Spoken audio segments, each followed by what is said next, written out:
Tu as déjà pleuré sans comprendre, sans même savoir qui ou quoi tu accusais. Tu as déjà regardé ta vie s'effondrer en silence. Et tu as dit, j'ai tout essayé, et tu as menti.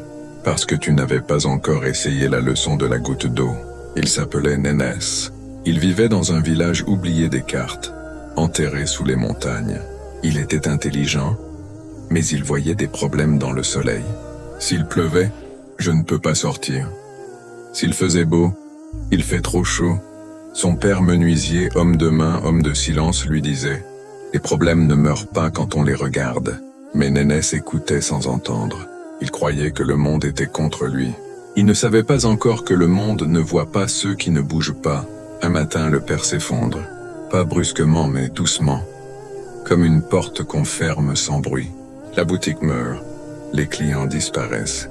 Nénès reste assis devant la maison. Il tient sa tête à deux mains. Il ne pleure pas, il souffle et chuchote. « Pourquoi moi ?» C'est alors qu'un moine passe. Il ne regarde pas le ciel. Il ne regarde pas la route. Il regarde Nénès, il s'arrête. Il ne demande pas ce qui ne va pas. Il ne console pas. Il dit « Chaque problème a une solution ». Mais la plupart des hommes ont les yeux trop pleins pour la voir. Nénès lève la tête, il ne comprend pas. Il demande « Comment une solution peut-elle être simple quand la vie est si lourde ?» Le moine ne répond pas. Il tend une petite bougie blanche à Nénès et lui dit « Monte sur la montagne avant le lever du soleil. Là-bas, il y a une grotte. Ne lâche pas la flamme que je te donne, tu comprendras. » Nénès prend la bougie, il rit nerveusement. Puis il commence à marcher, seul dans le noir, dans le froid, dans le vent.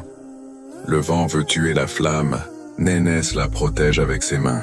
Il tombe, il se relève, il saigne, il continue. Il ne sait pas où il va, mais il ne lâche pas la lumière. Il atteint la grotte, il entre, il n'y a rien, juste du noir, juste du froid, juste du silence.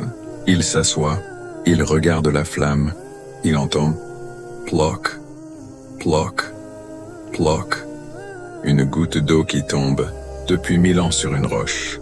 Il s'approche, et il voit que la pierre est percée par cette goutte d'eau. Étonné, il reste là, à genoux, silencieux, il regarde. Et il comprend, ce n'est pas la force, c'est la constance. Ce n'est pas le cri, c'est le pas que tu fais tous les jours, même quand personne ne voit. Il regarde la bougie, elle brûle encore, il sourit. Pour la première fois, il dit « Je suis la goutte ». Il descend et il rentre chez lui. Il ne se plaint plus.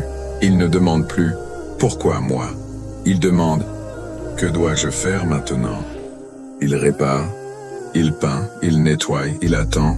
Il continue semaine, mois, puis un jour, un marchand entre.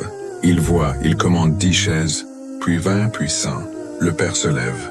Il dit « Oh, tu as gardé la flamme ». Nénès sourit. Il ne répond pas. Il sait qu'il est la goutte. Alors toi qui écoutes dans le noir, toi qui pleures sans bruit, toi qui crois que c'est fini, allume ta bougie et deviens la goutte. Ne regarde pas la montagne, regarde le pas. Aujourd'hui, demain, encore et encore. Tu n'as pas besoin de miracle. Tu es le miracle. Tu n'as pas besoin de finir. Tu dois juste continuer.